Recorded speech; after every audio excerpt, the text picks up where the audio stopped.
বিগত সরকারের আমলে নানা কারণে সমালোচিত ব্যবসায়ী সাইফুল ইসলাম ওরফে এস আলম ও তার পরিবারের সব সদস্যদের ব্যাংক হিসাব তলব করেছে জাতীয় রাজস্ব বোর্ড। পাশাপাশি তাদের যাবতীয় ব্যাংক লেনদেন, ক্রেডিট কার্ডের তথ্যও চাওয়া হয়েছে বলে জানা গেছে এনবিআর সূত্রে।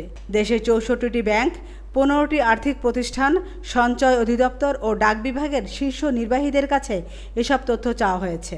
এস আলমের স্ত্রী ফারজানা পারভিন, ভাই Abdullah Hasan, S Alam luxury chair coach service, S Alam cold rolled steel লিমিটেডের পরিচালক, আর এস আলমের মা Chanon Ara Begum S Alam luxury chair coach সার্ভিসের পরিচালক। তাছাড়া ইসলামী ব্যাংক বাংলাদেশ পিএলসি সহ দেশের অনেকগুলো ব্যাংক দখলের অভিযোগ রয়েছে এস আলম ও তার পরিবারের সদস্যদের বিরুদ্ধে।